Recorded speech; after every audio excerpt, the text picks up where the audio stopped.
السلام عليكم ورحمة الله وبركاته. ازيكم يا شباب؟ اخباركم ايه؟ يا رب تكونوا بخير.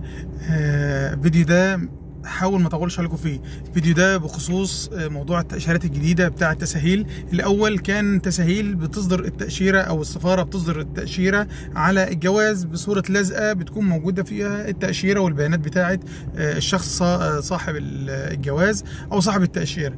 حاليا لما صدر القرار الجديد التأشيرات الجوازات بترجع من تسهيل بدون تأشيرة، فبيقول لك ادخل على الموقع بتاع منصة التأشيرات وادخل اطبع التأشيرة اللي ظهرت. فانا هقول لكم الطريقة بالاختصار خالص واشرحها لكم سريعا كده، بس قبل ما تسمع الفيديو يا ريت تضغط على زر اللايك وتعمل مشاركة الفيديو علشان الناس اللي اول مرة تصدر لها التأشيرات بالنظام الجديد تشوف الفيديو ده.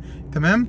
اولا انا مصور لكم الصفحه بتاعه منصه التاشيرات، والناس اللي مش عارفه الموقع بتاع المنصه هسيبه لكم في الوصف بتاع الفيديو. بيدخل على المنصه بتاع التاشيرات او صفحه التاشيرات او موقع الخارجيه او منصه التاشيرات. تمام. الصفحه بندخل عليها بيجي لك فيها الاستعلام عن الطلبات التي تم تقديمها، بتختار رقم التاشيره، رقم طلب التاشيره، بتختار رقم طلب التاشيره، والخانه الثانيه مكتوب فيها رقم الطلب بنكتب فيها رقم طلب انجاز. طلبات انجاز بكل طلب انجاز له رقم من فوق مكتوب عليه حرف الاي وبقيه الايه وبقيه الارقام بيبدا بحرف الاي وتكتب الرقم، تكتب هنا رقم طلب انجاز اي وتكتب بقيه الارقام، ده رقم طلب انجاز. الخانه اللي بعد منها مكتوب رقم السجل، ورقم السجل ده بتكتب فيه رقم الجواز بيبدا بحرف الاي او حسب نوع الجواز بيبدا فيه. احنا عندنا في مصر بيبدا بحرف الاي فبتكتب حرف الاي وبدايه الجواز. يبقى اول خانه اسمها رقم طلب التاشيره بنختارها رقم طلب التاشيره. الخانه الثانيه بنكتب رقم طلب انجاز اللي هو بيبدا بحرف اي وتكتب بقيه الرقم. الخانه الثالثه بتكتب رقم الجواز بيبدا بحرف ايه. لو في مصر او في اي دوله ثانيه ما فيش فيها حروف انجليزيه بتكتب الرقم، مهم بتكتب الرقم زي ما هو موجود في جواز السفر، وبعدين بتعمل استعلام. لو صدرت التأشيرة أو التأشيرة صدرت بيظهر لك تم إصدار التأشيرة برقم كذا، ويظهر لك الصورة ديت.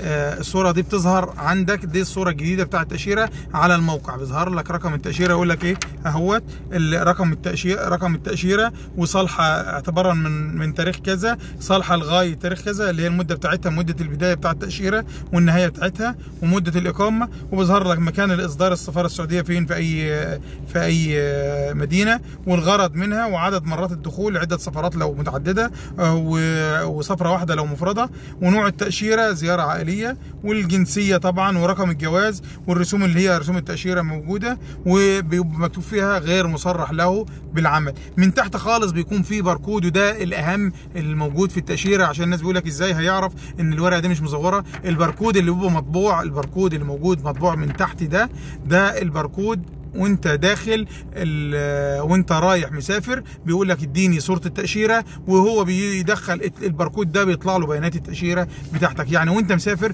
بتطبع الورقة دي، عايز تطبعها ابيض واسود، عايز تطبعها الوان، اهم حاجة يكون الورقة موجود عليها الباركود، لانه اللي هم بيدخل الباركود بيظهر بيانات التأشيرة موجودة عنده وانت موجود في المطار، بيدخلها سواء وانت مسافر من البلد اللي انت مسافر منها سواء من مصر او من غيرها، او البلد اللي انت داخل عليها اللي هي السعوديه بيكون داخل عليها، بيخش ياخد الورقه وياخد منها الباركود ده، بيعمل قراءه للباركود فبطلع بيانات التاشيره.